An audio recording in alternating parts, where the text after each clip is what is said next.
संभल से सांसद जियाउर रहमान बर्क ने एक बार फिर से हिंसा में मारे गए लोगों को 1 करोड़ रुपए मुआवजा देने की मांग की है।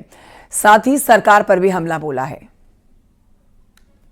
एक रिपोर्ट बना सकें कि जिन परिवार के सदस्यों की हत्या कर दी गई है और एक रिपोर्ट बना सकें कि जो उस घटना के अंदर किस प्रकार पुलिस और प्रशासन के लोग जिम्मेदार हैं, उसकी रिपोर्ट सौंपना चाहते थे। लेकिन हमें अफसोस है कि इस प्रकार से अपनी साजिश और नाकामी को छुपाने के लिए एक तानाशाही अपना आदेश जारी कर देते हैं, कभी 3 दिन का, कभी 7 दिन का।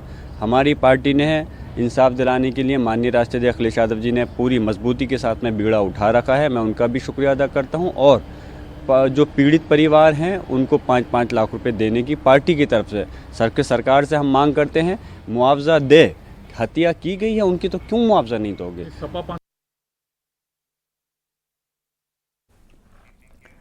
कांग्रेस डेलीगेशन के संभल जाने को लेकर डिप्टी सीएम ब्रजेश पाठक का बयान आया सामने। डिप्टी सीएम ने कहा है कि कांग्रेस वहां जाकर सियासी रोटियां सेकना चाह रही है, लेकिन किसी को भी कानून हाथ में नहीं लेने दिया जाएगा। निष्पक्ष जांच होगी, जो दोषी पाया जाएगा उसके खिलाफ कड़ी कार्रवाई की जाएगी। कांग्रेस पार्टी राजनीतिक पर्यटन के लिए और वोट के फसल काटने के लिए वहां जाने पर विचार कर रही है। हम हर स्थिति में लॉ एंड ऑर्डर को मेंटेन करेंगे, किसी को भी कानून तोड़ने की इजाजत नहीं है।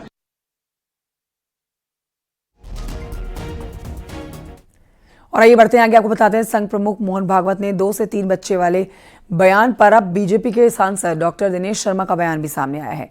उन्होंने संघ प्रमुख के बयान का समर्थन किया है और कहा है कि भारत कहीं बूढ़ा देश ना बन जाए, इसीलिए ये चिंता करना जरूरी है। हाल ही में जो रिपोर्ट आई है वो बेहद चौंकाने वाली है। प्रजनन दर काफी ज्यादा घट रही है।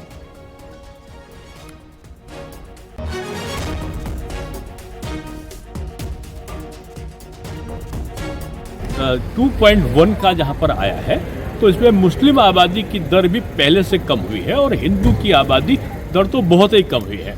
जो 3.4 हुआ करती थी हिंदू प्रजनन दर की, वो आज 1.9 के आसपास पहुंच गई है।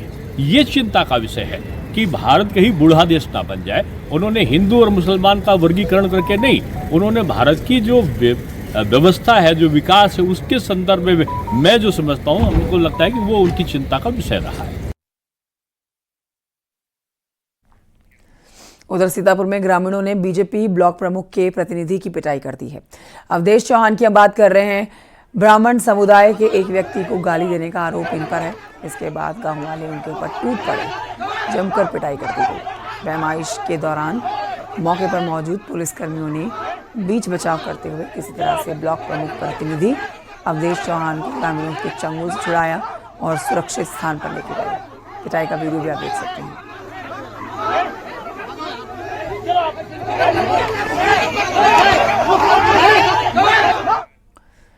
उधर पीलीभीत में पुलिस ने ब्लैकमेलिंग के 2 आरोपियों को गिरफ्तार कर लिया है। इनके ऊपर लड़की का अश्लील हरकत का वीडियो बनाकर धमकाने का आरोप है।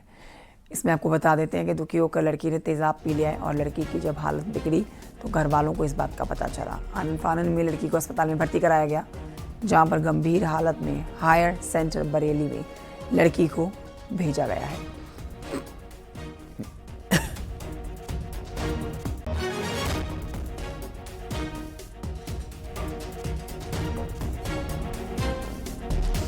बरेली में चाउमीन और मोमोज के रुपए मांगने पर दबंग ने जमकर हंगामा किया। आरोप के मुताबिक उसने चाउमीन विक्रेता से मारपीट की है और सामान भी फेंक दिया है। गाली गलौज और मारपीट का वीडियो सोशल मीडिया पर वायरल हुआ है। पुलिस चौकी में उससे थोड़ी ही दूरी पर यह घटना हुई है।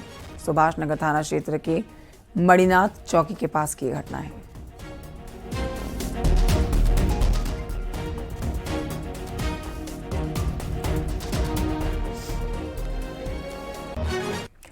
कानपुर में रिमझिम इस्पात के कई ठिकानों पर आज चौथे दिन भी आयकर विभाग की छापेमारी जारी है। कानपुर देहात के रनिया, उन्नाव, हमीरपुर समेत 38 ठिकानों पर आयकर टीम ने छापेमारी की। 4 करोड़ कैश, ज्वेलरी, सोने के बिस्किट मिलने की खबर थी। ज्यादातर कारोबार कच्चे पर्चे पर ही किया जा रहा था। करोड़ों के व्यापार के सबूत आयकर विभाग के हाथ लगे। टीम में आयकर विभाग के 400 अधिकारी और कर्मचारी अलग अलग टीमों के साथ छापेमारी में लगे हुए हैं। सोर्सेज के मुताबिक 1 दर्जन की संख्या में बेनामी संपत्तियों के बड़े खुलासे हुए हैं। कंपनी और कारोबारी से जुड़े हुए मुख्य लोग फरार हैं। टीम सबूत जुटाने में लगी है।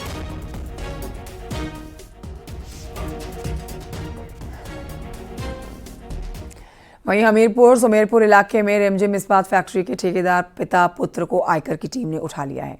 ओपी द्विवेदी की हम बात कर रहे हैं, उनके बेटे अखिलेश द्विवेदी की हम बात कर रहे हैं, जिन्हें आयकर की टीम सवालों के जवाब लेने के लिए अपने साथ लेकर गई है। छापेमारी के दौरान कंपनी से फरार हुए डायरेक्टर योगेश अग्रवाल को भी शरण देने का आरोप ठेकेदार पिता पुत्र पर है और लखनऊ के बाद अब दिल्ली से टीम हमीरपुर पहुंच गई है। लगातार जांच की जा रही है।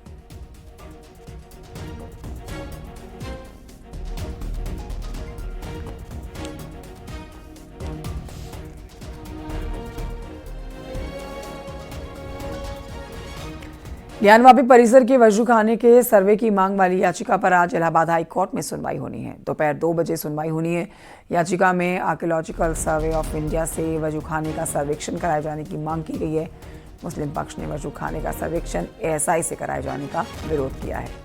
दलील दी गई है कि सुप्रीम कोर्ट ने इस पर रोक लगा रखी है। याचिका में वजूखाने के सर्वेक्षण को विवादित परिसर का रिलीजियस कैरेक्टर निर्धारित करने के लिए बेहद जरूरी बताया गया है।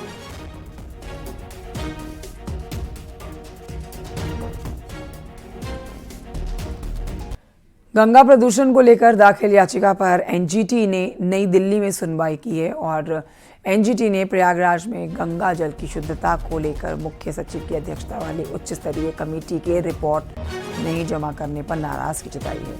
एनजीटी ने वन एवं पर्यावरण मंत्रालय के सचिव को सुनवाई की अगली तारीख यानी कि 9 दिसंबर को तलब किया है। एनजीटी ने मुख्य सचिव के वकील से कहा है कि अगर 2 महीने के अंदर रिपोर्ट नहीं सौंपी जा सकती है तो मौके का मुआयना किया जाएगा और एक्शन किस तरह से होगा ये गंभीर विषय होगा।